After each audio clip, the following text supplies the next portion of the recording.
I have a theory about President Trump. This is my private personal theory. I think President Trump, as far as is concerned, there are only three leaders in the world today.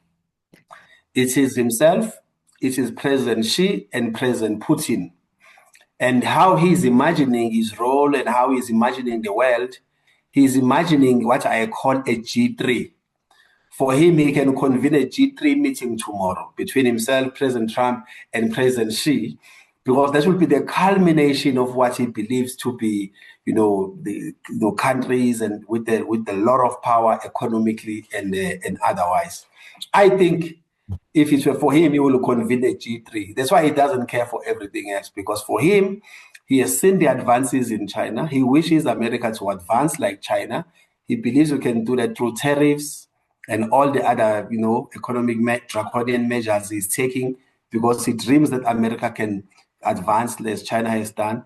He also thinks that, President Putin has got power in Russia. He's a strong man.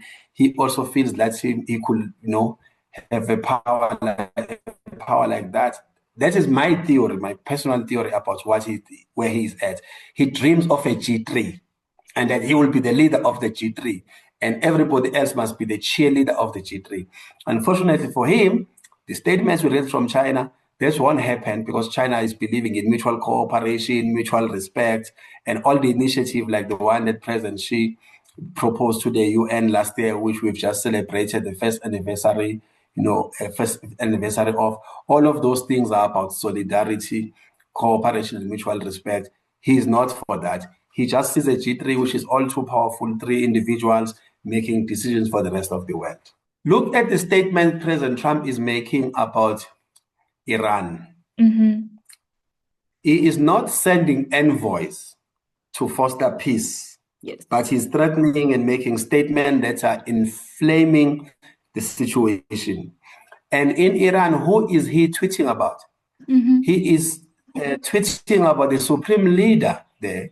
He is not tweeting about the president of Iran, who was elected in a democratic election recently, or any other person. Why is he specifically mentioning him?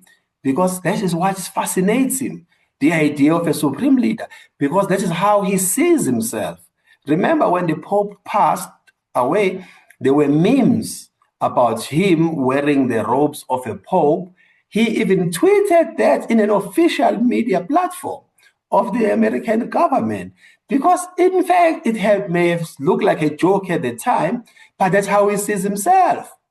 As a Pope, as a supreme leader. That's what fascinates him, right? It's really all about power.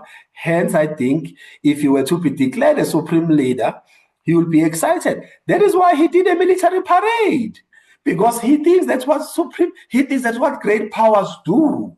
That's what supreme leaders do. Then they didn't even have enough time to rehearse, for that. He also doesn't understand the history of the military parades and where they come from. Why they would be parade in China, parade in Russia, and in many countries where there are parades, there are countries where there was a victory. It's associated with a particular victory because there was a struggle. It's part of a victory that will have occurred because they were struggling. If you were to do a military parade in the US, it means you are celebrating what? The end of the Civil War? In Russia, they are celebrating the end of the Second World War, right? That's why there would be a parade there. But because he sees him as a supreme leader, he postures in that way because that's what he admires, President Trump. This is my personal opinion, my private view, really. You're right.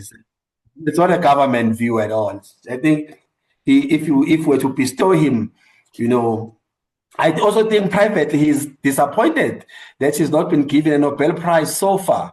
He's given up. He was hoping he will get a Nobel Prize within 100 days like Obama. Well, Obama got a Nobel Prize within 100 days and he went on to cause chaos throughout the world. He was hoping that he will get a Nobel Prize and these guys just didn't give it to him.